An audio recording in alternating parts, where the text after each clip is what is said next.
Delta விவசாயிகளுக்கு குறுவை தொகுப்பு திட்டத்தில் கூடுதல் நிதி வழங்க வேண்டுமென எடப்பாடி பழனிசாமி கோரிக்கை வைத்துள்ளார். ஓராண்டாக தண்ணீர் கிடைக்காததால் டெல்டா மாவட்டங்களில் 3.5 லட்சம் ஏக்கர் பயிர்கள் கருகியதாக கூறிய அவர், திமுக அரசு காப்பீட்டு திட்டம் அறிவிக்காததால் விவசாயிகள் பாதிக்கப்பட்டுள்ளதாக விமர்சித்துள்ளார். மேலும் அதிமுக காலத்தில் பாதித்த விவசாயிகளுக்கு நிவாரணம் வழங்கியதாகவும் கூறியுள்ளார்.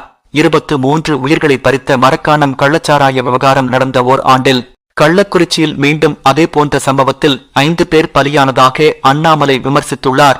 கள்ளச்சாராய வியாபாரிகளுடன் அமைச்சர் மஸ்தான் தொடர்பில் இருப்பது தெரிந்தும் எந்த நடவடிக்கையும் எடுக்கவில்லை என்று குற்றம் சாட்டினார்.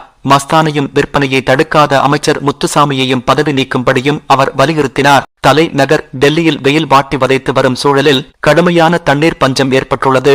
இந்நிலையில் பிரதமர் மோடிக்கு கடிதம் எழுதியுள்ள டெல்லி நீர்வளத்துறை அமைச்சர் அதிஷி, இன்னும் சில நாட்களுக்குள் தண்ணீர் பற்றாக்குறை பிரச்சினைக்கு மத்திய அரசு தீர்வு காண வேண்டும் எனவும், இல்லாவிட்டால் ஜூன் 21ஆம் தேதி முதல் காலவரையற்ற உண்ணாவிரதம் இருக்கப் போவதாகவும் எச்சரிக்கை விடுத்துள்ளார். நடிகர் விஜய் ஜூன் 22ஆம் தேதி தனது 50வது பிறந்த நாளை கொண்டாடவிருக்கிறார். தமிழக வெற்றி கழகம் கட்சி தொடங்கிய பின் அவர் கொண்டாடும் முதல் பிறந்த நாள் என்பதால் ரசிகர்கள் மற்றும் கட்சி நிர்வாகிகள் பல நலத்திட்ட உதவிகளை வழங்க திட்டமிட்டுள்ளதாக தெரிகிறது. இதற்காக தமிழகத்தின் பல்வேறு இடங்களிலும் அன்னதானம், ஊனமுற்றவர்களுக்கு சைக்கிள், பெண்களுக்கு தையல் மிஷின் வழங்க திட்டமிட்டுள்ளார்களாம். கள்ளக்குறிச்சி விவகாரத்தில் பலி எண்ணிக்கை 7 ஆக உயர்ந்துள்ளது. கருணாபுரத்தைச் சேர்ந்த சிலர் கோவிந்தராஜ் என்பவரிடம் சாராயம் வாங்கி கொடுத்ததாக தெரிகிறது. இதனால் பாதிப்பு ஏற்பட்டு ஏற்கனவே 4 பேர் பலியான நிலையில் முண்டியம்பாக்கம் அரசு மருத்துவமனையில் சிகிச்சை பெற்று வந்த மேலும் 3 தற்போது உயிரிழந்துள்ளனர். 35க்கும் மேற்பட்டோர் தீவிர சிகிச்சையில் உள்ளதால் பலி எண்ணிக்கை உயரும் என அஞ்சப்படுகிறது. கள்ளச்சாராயம் குடித்ததில் அடுத்தடுத்து 9 பேர் உயிரிழந்ததாக கூறப்படும் நிலையில் கள்ளக்குறிச்சி மாவட்ட மக்கள் கண்ணீரில் மூழ்கியுள்ளனர். அடுத்தடுத்து உயிரிழப்பதால் மா சுப்பிரமணியனை தொடர்ந்து அமைச்சர் எவ வேலுவும் கள்ளக்குறிச்சிக்கு விரைந்துள்ளார். அங்குள்ள சூழலை ஆய்வு செய்து முதல்வர் ஸ்டாலினுக்கு தகவல் கொடுக்கப்படும்.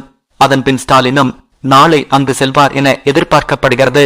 டெல்லி விமான நிலையத்தில் 67 வயது முதியவரை போல வேடமணிந்து கண்டா செல்ல முயன்ற 24 வயது இளைஞரை அதிகாரிகள் கைது செய்தனர். இளமையான தோற்றம், தோல் அமைப்பு, குரல் ஆகியவற்றால் சந்தேகம் அடைந்த காவலர்கள் அவரை தனியாக அழைத்து சோதனை செய்ததில் தாடி மற்றும் மீசைக்கு வெண்மை நிறட்டை அடித்திருந்தது அம்பலமானது. விசாரணையில் போலி பாஸ்போர்ட் மூலம் கண்டா செல்ல முயன்றது தெரிய வந்துள்ளது. பால் கொள்முதல் விலையை உயர்த்துவது குறித்து பரிசீலித்து வருவதாக அமைச்சர் மனோ தங்கராஜ் கூறியுள்ளார். விவசாயிகளிடம் இருந்து நாள்தோறும் லட்சக்கணக்கான லிட்டர் பாலை ஆவின் நிறுவனம் கொள்முதல் செய்து வருகிறது.